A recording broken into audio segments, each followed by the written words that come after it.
Hey everyone. So today I'm going to be talking about the philosopher René Descartes and his approach to philosophy, which is called the method of doubt. I'll say right from the beginning that Descartes' book, called Meditations on First Philosophy, is very often taught in introductory philosophy courses, and I think that there's a few good reasons for this.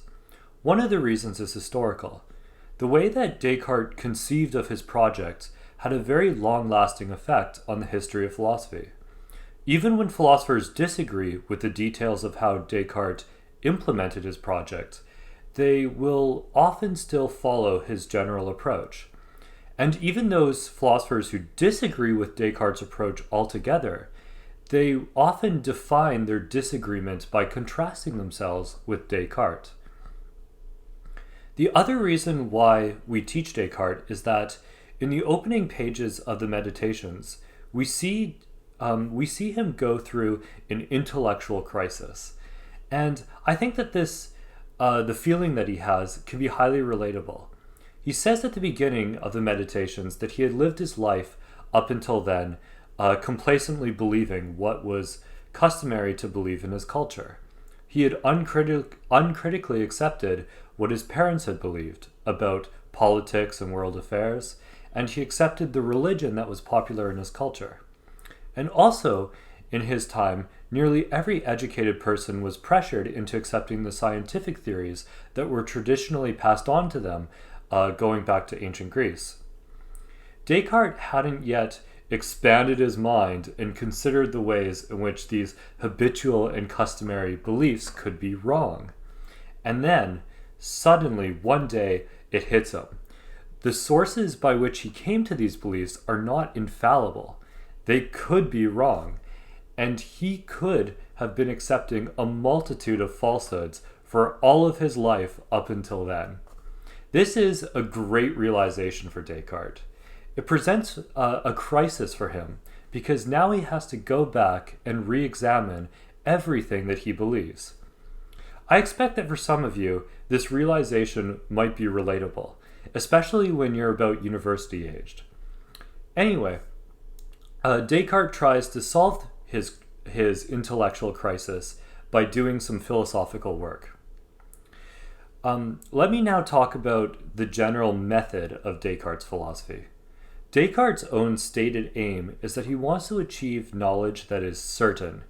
He wants to remove the falsehoods from his belief system. How does he do this? Well, he follows this method that he famously called the method of doubt. The way that I think of it, the method of doubt has 3 steps to it.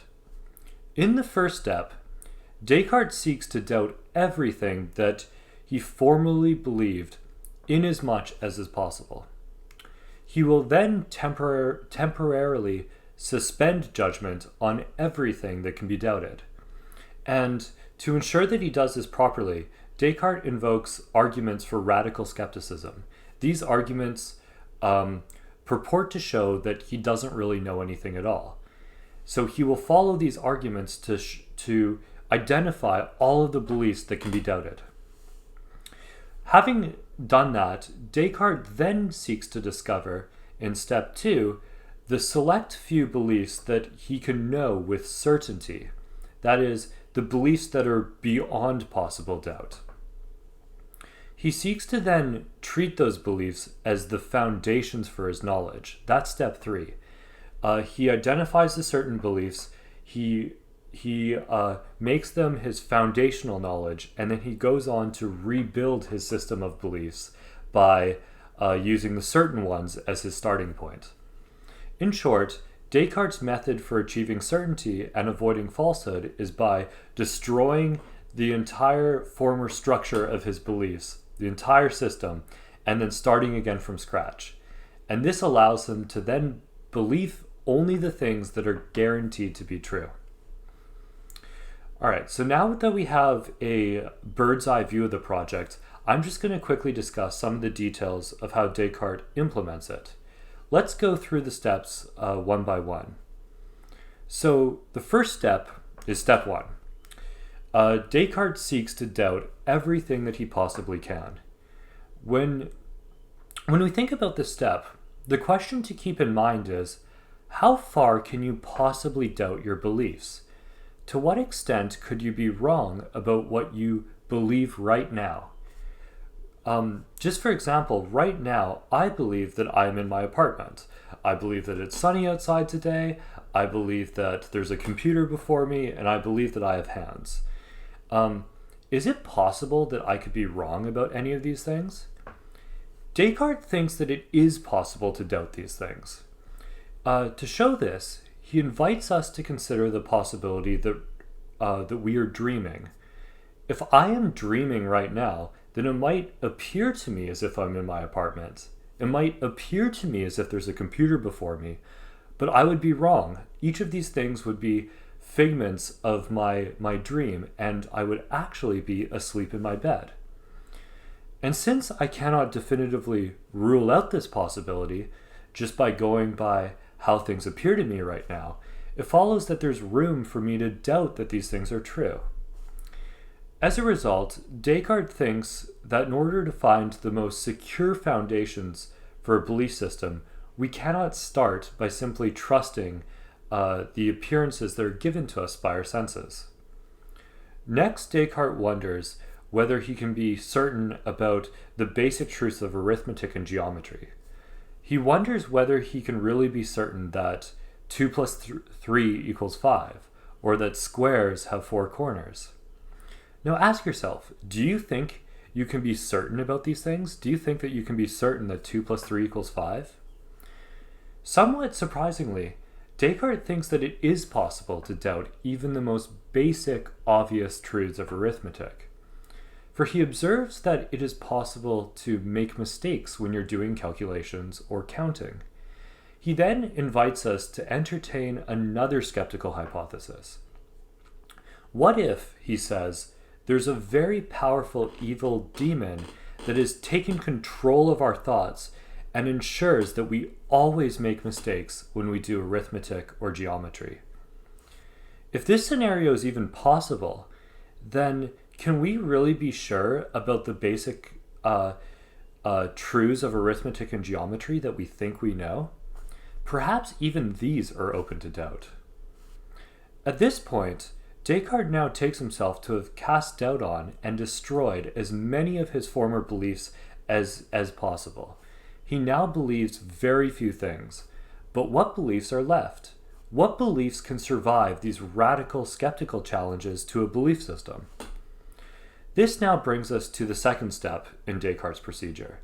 Descartes has now set himself up to discover and identify the very few beliefs that can be known with certainty, that are beyond possible doubt. Descartes notices that even if all my beliefs about the external world are wrong, or even if I am dreaming, or even if I'm being tricked by some powerful evil demon, there's still one thing that I cannot be wrong about in these scenarios. And that thing is that he exists, or I cannot be wrong about the fact that I exist. For as long as I am thinking, as long as I'm entertaining these doubts, it follows that I must exist in order to be entertaining these doubts and doing this thinking. Hence Descartes' famous quotation, "I think, therefore I am," or cogito ergo sum from the Latin. This is something that Descartes claims that I cannot possibly be wrong about. I can know with certainty that I exist. Having now discovered the one thing that Descartes knows with certainty, namely that he exists, he then endeavors to use this as a springboard to then rebuild the system of knowledge that he formerly had. It's important to see that Descartes is not actually a skeptic. Descartes does not actually believe that there is no knowledge. Rather, he thinks that he can attain lots of knowledge. He thinks that he can know about the world, the external world outside of him. It's just that for Descartes, he uses skeptical hypotheses and doubts as a device for discovering what is certain. and then once he's discovered what is certain, he rebuilds his knowledge on top of it. So how does Descartes rebuild a system of knowledge about our world? Basically, his strategy is to argue that God exists first. And now, how does Descartes argue that God exists? How does he prove that God exists? Well, his argument is kind of complicated and convoluted. But basically, it goes like this. Descartes notices that he has within him an idea of God. And according to him, this idea is maximally perfect and great. In fact, it's so great that he says that this idea could not have originated in himself. He thinks this idea is just too perfect that he cannot have come up with it because he is too flawed and finite to invent such a perfect idea. It's so great that the only being that could have caused the idea of God is God himself. And therefore, according to Descartes, God must exist. Once Descartes has satisfied himself that he has proven God's existence, he then goes on to argue that we can be assured that the external world exists. Why? Well, because God exists and God is omnibenevolent. And an omnibenevolent being would not allow his creatures, like me or Descartes, to be radically deceived by our senses. Descartes says that since God is no deceiver, we can trust our senses as long as we're paying enough attention. This then gives Descartes the confidence that he needs in order to believe that his senses are not deceiving him. And so he can know about the external world, he can know that he has hands, that he's not just being deceived by an evil demon or dreaming. Anyway, it's definitely worth thinking about whether Descartes really succeeds in his mission. Just to recap, Descartes wants to achieve absolute certainty that is immune to the possibility of him being wrong. He solves this problem by proving that God exists and then claiming that God would not let him be deceived. So it's very important for Descartes' project that his proof of God's existence is ironclad. But is it? What do you think? Do you think Descartes' proof of the existence of God is beyond any possible doubt? Is it up to the standards of certainty that Descartes has set for himself? That's all I'm going to say by way of overview of Descartes. There's one more thing that I want to include in this video, just because I can't resist and I find it really interesting. So, throughout the discussion of Descartes' Meditations, amongst philosophers, you will find a lot of people who have their hot takes on why Descartes wrote the Meditations. There's a lot of conspiracy theories about what Descartes was really trying to accomplish with this book. So I found this letter that Descartes wrote to someone named Mercine that I thought I would share because I find it really fascinating. Here's what Descartes wrote. I will say to you, just between us, that these 6 meditations contain all the foundations of my physics. But please, you must not say so, for those who favor Aristotle would perhaps have more difficulty in approving them. And I hope that those who will read them will unwittingly become accustomed to my principles and will recognize the truth before they notice that my principles destroy those of Aristotle. So when Descartes was writing the Meditations, every educated person in Europe was pressured into accepting the theories of physics that came from the ancient Greek philosopher Aristotle. It was the received dogma of the time, and it was pretty much impossible to question it and be taken seriously. Just remember how much trouble Galileo got into around the same time when he claimed that the Earth revolves around the sun and departed from the traditional wisdom of Aristotle. Well, besides being a philosopher, Descartes was also a physicist, and he wanted his physics to be taken seriously, despite his break with tradition. So how does he reach other physicists who are blindly following the tradition? Perhaps the trick is to first sell them on the method of doubt. He tells them, Doubt everything that you think you know and then start again from the ground up.